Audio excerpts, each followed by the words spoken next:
Bonjour à tous. Aujourd'hui, on continue l'étude du traité Brachot, premier chapitre, Mishnah 2. On est toujours dans la thématique du schéma.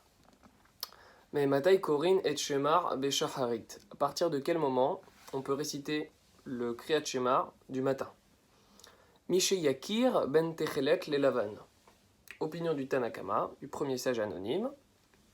À partir du moment où on peut distinguer entre ce qu'on appelle Techelet et le blanc. Techelet, on va déterminer qu'est-ce que c'est. Rabbi Eliezer Omer, ben Techelet lecharti, et Rabbi Eliezer il dit que c'est à partir du moment où on peut distinguer entre le Techelet et le vert poireau. Vegomra Adanet Sahama, et on doit plutôt terminer la lecture du schéma et de ses bénédictions avec le lever du soleil. On va déterminer qu'est-ce que ça veut dire tout ça. Rabbi Yehoshua Omer, Rabbi Yehoshua il dit Ad shalosh sha'ot, on peut reciter le schéma du matin jusqu'à 3 heures. Sheken derer bene melachim la'amod beshalosh sha'ot, parce que tel est l'usage des princes de se lever à la 3e heure. A koremikan ve'elar, pour une personne qui aurait passé ce temps-là, l'oifsid, il n'a quand même pas tout perdu. Pourquoi? Ke Adam akore patora, car bien qu'il ne se soit pas quitté de l'obligation de réciter le schéma, il a quand même le mérite d'avoir étudié ou récité un passage de la Torah. On va revenir, c'est une Mishnah courte, mais complexe. Donc, Mematei koren et shema bejaharit, à partir de quand peut-on réciter le schéma le matin? Mishe yakir ben techelet le lavan. Alors le Barthénora dit Ben chute techelet le chute lavan sheba tzitzit. On sait tous que tout homme a l'obligation de porter sur un vêtement à 4 coins des tzitzit. Des tzitzit, ce sont des franges que l'on porte sur chacun des 4 coins de l'habit et qui est composé normalement d'un fil de techelet. Le techelet, c'est une couleur bleu-azur qui est rattaché au fil. De nos jours, la grande majorité des gens mettent le tzitzit uniquement blanc, sans présence de techelet. Certaines personnes ont quand même l'habitude de mettre le techelet, mais l'écrasante majorité des juifs ne mettent plus le techelet pour diverses raisons. Quoi qu'il en soit, originellement, il y avait une obligation de mettre le techelet, donc un fil de couleur techelet, parmi le tzitzit. Et donc, à partir de quel moment peut-on réciter le schéma? À partir de degrés de lumière qu'il y a dans le ciel, qui nous permettrait de distinguer entre la couleur blanche du tzitzit et la couleur techelet d'un des fils de ce même tzitzit. Donc ça veut dire qu'il y a assez de lumière pour pouvoir distinguer entre deux couleurs qui sont assez proches, parce que le bleu c'est quand même un bleu clair, un bleu azur, et donc il faut un certain degré de lumière pour pouvoir faire la différence entre les deux. Ça c'est la première interprétation. Perush Aher, deuxième interprétation, Gizat tsemer shetiva'ah techelet v'yeshba mekomot shelo niklat tseva yafe v'nishar lavan. Donc là on fait référence à une tonte de laine, et donc cette laine-là a été teinte de techelet, donc de couleur bleu-azur. Seulement, puisque la teinte n'a pas été totalement bien réalisée, il y a certains endroits qui n'ont pas été totalement teints par le pigment techelet.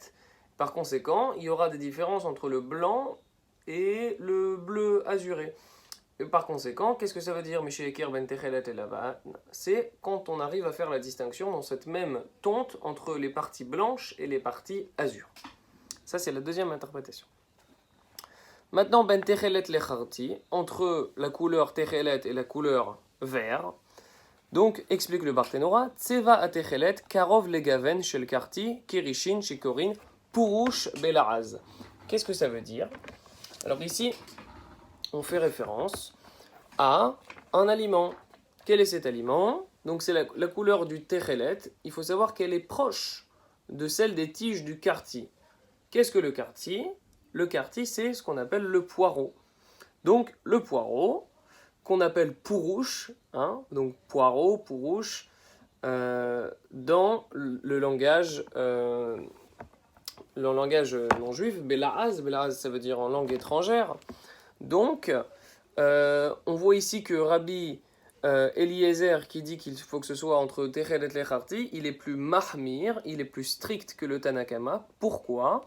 Parce que puisque le vert et le bleu sont plus proches l'un de l'autre que le bleu et le blanc, il faut un plus haut degré de lumière dans l'horizon pour pouvoir commencer à faire le schéma. Ça veut dire que supposons qu'il faut que le degré de lumière soit X pour déterminer une différence entre le blanc et le bleu, eh bien il faudra un degré de lumière supérieur pour pouvoir distinguer entre le bleu du vert, parce que ce sont des couleurs qui sont plus proches l'une de l'autre qu'entre le bleu et le blanc.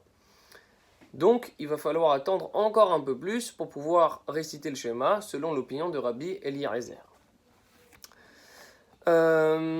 Sur Ad Shalosh Sha'ot, donc Rabbi Ushua il nous dit qu'on peut réciter le schéma jusqu'à 3 heures. Jusqu'à 3 heures après le lever du soleil ou l'aube, différentes interprétations. Quoi qu'il en soit, c'est jusqu'à 3 heures. Donc, Bayom, on fait ici référence 3 heures de jour. Donc, Ad Sof Sha'a Shlishit, Sheu Revia Ayom, jusqu'à la fin de la 3e heure, qui fait donc référence au quart du jour, au premier quart du jour, Bisman Shayamim Valelot Shavim, dans le cas où les parties jour et les parties nuit sont égales. Bon, ça n'existe jamais ce cas-là, de dire qu'il y a pile 12 heures de jour et pile 12 heures de nuit, à part à l'équateur. Mais il ne se trouvera jamais une situation dans laquelle on aura pile 12 heures de jour et 12 heures de nuit. En fait, qu'est-ce que ça vient nous apprendre? C'est la chose suivante. Ulor olam, zman kriyat shema hu ad revia ayom. Donc, le temps du schéma, c'est jusqu'au premier quart du jour. Ben sheyamim arokim, ben ketzarim. Que les jours soient longs, comme en été, ou qu'ils soient courts, comme en hiver. Vechen haditnan lekaman. Et de même, ce que l'on apprendra plus tard, Bezrat Hashem, dans le chapitre Tfilat HaShahar, qui nous dit Tfilat HaShahar ad arba shaot bayom. Donc la prière du matin, la Hamida, on peut la réciter jusqu'à 4 heures après le lever du jour. Hainu ad sheli shayom, c'est-à-dire jusqu'au premier tiers de la journée. Ve'arba shaot denakat, et la raison pour laquelle il a enseigné 4 heures et non pas le premier tiers, les fiches et shli shayom hu arba shaot bisman sheyamim valelot shavin, parce que le tiers du jour, ça fait référence à 4 heures dans un cas où les journées et les nuitées sont identiques. L'explication va devenir plus claire grâce à la chose suivante. Vechol makom shenizkar b'mishnah kar vekar shaot bayom. À chaque fois où c'est mentionné dans la Mishnah tel nombre d'heures et tel nombre d'heures de la journée, al derer ze atatzarich lechashev eladun. C'est de la manière suivante que tu dois comprendre ce que l'on veut t'enseigner. Zohevanti mi perushe Rambam. Et cela, je l'ai compris de l'interprétation que fait le Rambam. Venit kabelli, je suis d'accord avec cette même interprétation. Donc, Vetarma de Rabbi Yehoshua, et la raison pour laquelle Rabbi Yehoshua, de Amar Hachelosh Shaot Bayom, qui a dit jusqu'à 3 heures de la journée, Sheken derer bene melachim shen omdim mimitatam ad sof sha'a shlishit. C'est parce que l'habitude des princes, c'est de ne se lever de leur lit que jusqu'à la 3e heure, jusqu'à la fin de la 3e heure, à partir du début de la journée. Donc, on explique. Que la journée soit longue ou que la journée soit courte. Comment on va déterminer les heures limites? Prenons le lever du soleil et prenons la sortie des étoiles, disons, et on va couper cette durée en 12 parties égales. Donc supposons qu'on soit dans une journée où il y a 15 heures de jour, on va couper 15 divisé par 12. Donc chacune des heures durera un peu plus qu'une heure de 60 minutes. Ce sera une journée de, je ne sais pas, j'ai pas calculé de tête, mais disons 66 minutes, 67 minutes, 70 minutes pour une seule heure. C'est ce qu'on appelle une sha'a zmanit, une heure temporelle. L'heure va dépendre de la durée de la journée. Même chose pour la nuit, on va regarder le coucher du soleil et l'aube, et cette durée-là, on va la diviser en 12 parties égales. Donc, pour le schéma du matin, comment ça va se faire? On va regarder lever du soleil, sortie des étoiles, on coupe en 12 parties égales, et on regarde les 3 premières heures. Donc supposons que nous avons des heures de 70 minutes. Donc on va avoir 3 fois 70 minutes, soit 210 minutes. Depuis le lever du soleil, on a 210 minutes pour pouvoir faire le schéma. Encore une fois, lorsque je dis lever du soleil et sortie des étoiles, c'est une des interprétations possibles. On peut soit prendre comme point de référence l'aube, la sortie des étoiles, ou même le lever du soleil et le coucher du soleil. Il y a une grande divergence d'opinion dans les commentateurs. Je ne vais pas rentrer dans cette divergence car elle est assez complexe. Mais quoi qu'il en soit, le principe est le même. On va regarder des éléments indiquant le début et la fin de la journée. La journée étant bien distinguée, on va pouvoir la subdiviser en 12 parties égales. Et grâce à ces parties, on va pouvoir compter le nombre d'heures en fonction de la durée de la journée. Donc, dans une journée d'hiver, on aura moins de temps, disons, depuis le lever du soleil, on aura moins de temps absolu qu'en été. Parce qu'en été, les heures vont être plus larges. Ça, c'est logique. Maintenant, pourquoi Rabbi Yehoshua il dit que on peut faire le schéma jusqu'à 3 heures? C'est quoi la raison de cet enseignement-là? C'est parce que les princes ont pour habitude de se lever au maximum jusqu'à la fin de la 3e heure. La fin de la 3e heure. Et alors, on va me dire les princes, qu'est-ce que... Bon, très bien, qu'ils sont bien gentils ces princes, mais qu'est-ce que ça va avoir avec moi? Parce que on reprend Verachamana de Amar Ukumecha. Parce que Hachem, dans la Torah, il a écrit Uvkumecha, à ton lever, Ad Sha'a, jusqu'à l'heure, chez Kol Bene Adam, Omdim Mitatam Ka'amar. Uvkumecha fait référence à l'heure maximale à laquelle tous les hommes, les princes inclus, donc tous les hommes, se lèvent.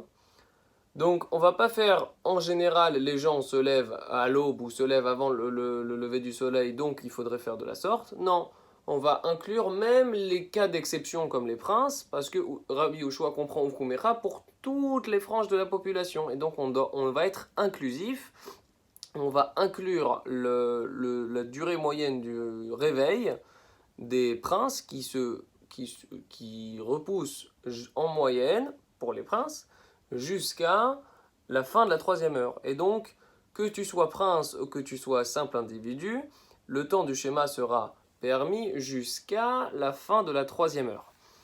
Néanmoins, précise le Barthénoura, Halacha et Rabbi Yehoshua. L'Halacha suit l'opinion de Rabbi Yehoshua. Umiou, néanmoins, Lechatrila, a priori, Tsarich lechaven, likrot kriyat shema et manet zachama. Il faut faire en sorte de réciter le Kriyat Shema avec le lever du soleil, Kimo shehayu avatikim osim, comme avait l'habitude de faire les vatikim. Qu'est-ce que c'est toute cette histoire? Dans le chapitre 4, on va nous développer tout ce sujet-là, sur comment il faut faire la tfila et terminer le schéma. Donc, supposons que le lever du soleil soit à 8 heures pile. Supposons. Il faudrait faire en sorte de commencer cette fila pour que j'arrive à la fin des brachot du schéma, à savoir Baruch Ata Hashem Ga'al Israël, et ensuite Netzachama, donc le Netzachama, le soleil se lève, et le soleil se lève, je commence ma Amida. Ça veut dire ma Amida commence pile au moment où le soleil se lève. C'est ce qu'on appelle prier au Netz. Prier au Netzachama, prier au lever du soleil. Donc on va terminer Vegomra, on rappelle. Mais Gomra Hadanet Sachama, il la termine la récitation du schéma, la Kriyat Shema, avec ses bénédictions.